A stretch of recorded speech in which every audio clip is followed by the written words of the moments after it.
It's that time of year again. Oh, the wonderful time that is Fantasia Fest.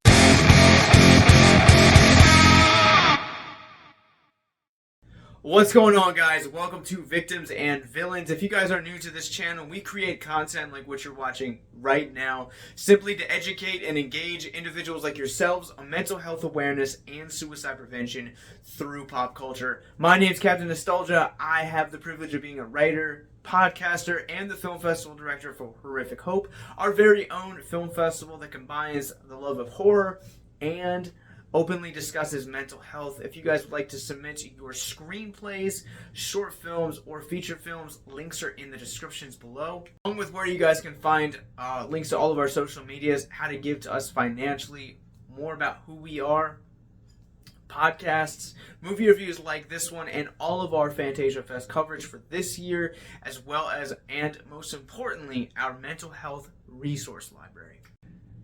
Alright, Fantasia Fest is one of my favorite film festivals to cover because it just has such a wide a range of not only horror films, but also anime films, dramas, up-and-coming voices in the world of underground cinema, and they have a lot of films worth conversating about.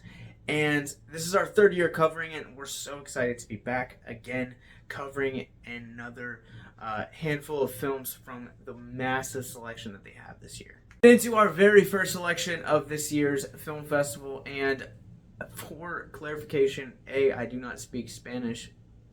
B, my Spanish is very terrible, and so for the purpose of this festival coverage, the on our website, as well as the title of this video, is going to be going by its correct Spanish pronunciation.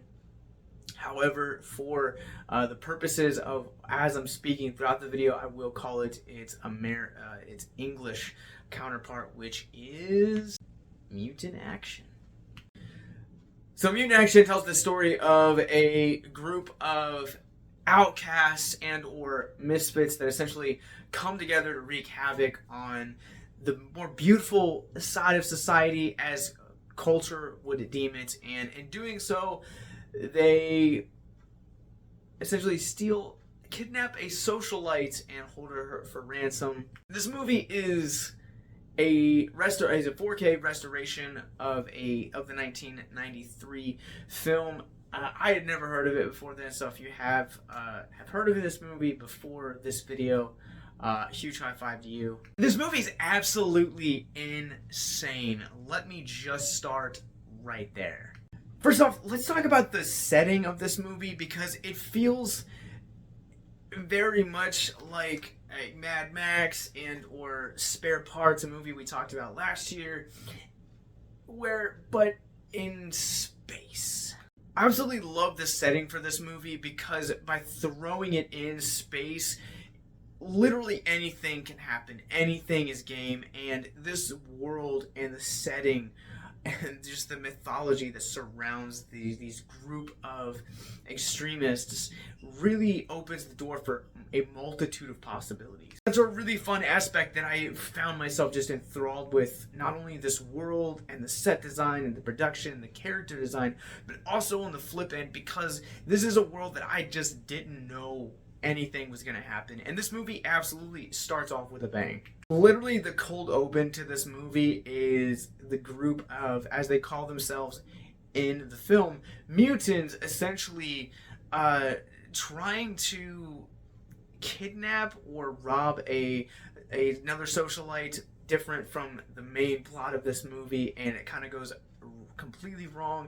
And then it kind of gives you the brief history of this, not only this gang's influence on society at large, but also kind of detailed character descriptions. I both loved and hated this about the movie, because this movie is the first probably 20 to 30 minutes of this movie is just extremely so fast paced, and you're taking in so much information within the first 10 to 20 minutes of this movie that you get in, essentially introduced not only to the characters' histories, but also their nicknames and kind of what makes them unique among this society of mutants as they like to identify themselves.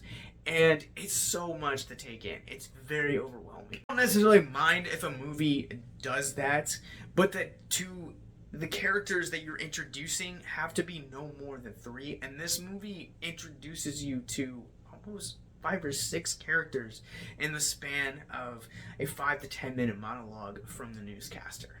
Pacing has got to be the greatest nemesis of this movie, because the pacing of the very first act is very fast paced, it is very cutthroat, and then it draws you in with its opening and immediately spits you back out once they've set up the plot. And the plot just kind of seems to draw a little bit to a head, drawing, and it really feels to drag until probably about the last 20 minutes of the movie, and by the time the pacing picks back up, it feels too late. The acting in this movie is fine. It's nothing really that's going to be memorable. It's not like this movie is going to go down as probably one of my most favorite films of the year. It's fine for what it was. It's a great action sci-fi thriller. I think the strongest points of this movie is definitely its production value and its costume design. Like, probably within the first act, as they're setting up the main plot of the movie, they get to this wedding, and this wedding it looks like the 90s with its very neon bright colors, but on the flip side, it also looks like it could take place in outer space because of how vibrant and how futuristic it looks. Costume designing just looks incredibly beautiful in this movie, and every character, I love the fact that for as much issues as I have about how quick the backstories are established with these characters, they always have a lot of really interesting character and costume designs that really help them stand out and establish them as really individual characters. And where the film fails at establishing backstory really quickly, it allows their personalities to develop even if the character itself doesn't develop. I also want to say that this movie, I've never seen the original cut, so I don't know like what it looks like for 1993, but for a 2022 movie, this movie looks crisp and gorgeous. The cinematography on this is top notch, and it's just very well shot. I also forgot to mention that when I'm comparing it to other movies, it also kind of has that barbed wire feel to it. If you've seen that movie, some of that dystopian esque feel, kind of grittiness, kind of pours its way into this as well. Alright, so let's put this one through our Rorschach rating scale. This one is going to be a 3 out of 5. I really liked this movie. This movie had a lot of fun, but there's a lot of lulls that happen throughout the course of this, and there's a lack of character development that kind of prevents this movie from being truly, truly memorable. This movie is a fun time, but it's nothing memorable. And now it's time for our mental health moment. If you guys are new to our content, whether you guys found us through a YouTube search of Fantasia Fest or have never heard of us before, this is the point in our videos where we take a theme of mental health from the movie and talk about it for a few moments in hopes to deconstruct the stigma surrounding mental health. One of the things that I feel like this movie does really well is kind of challenges the societal norms that we classify as beauty. There has been a lot of change in the last few years about body positivity and body acceptance and just things along that line. We still have a long way to go. And I'll be honest with you guys, I don't share this much because it feels embarrassing to admit as a man, but I definitely have gone through and still even have those fits where I'm not satisfied with my body. I am constantly comparing myself to other people or to the way that I was in the past, and that's not healthy.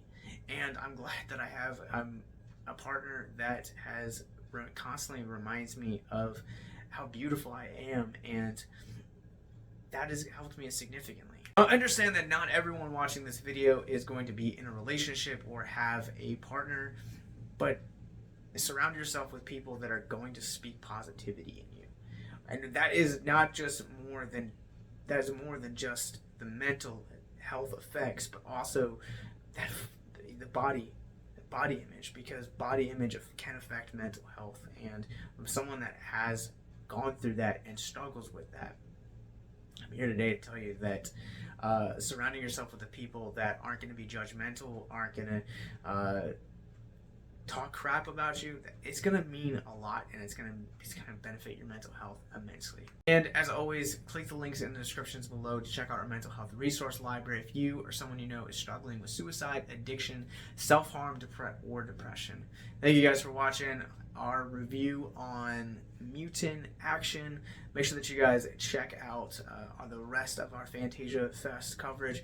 That is going to be covering all 3 platforms we do, whether that is going to be video right here on YouTube, podcast, wherever you guys get your podcast from. Simply search Victims and Villains. But also at the same time, it'll also be hitting our written platforms as well. Go to victimsandvillains.net/reviews and check those out. And follow us on all of our social media for all of our coverage. Have a great night, guys.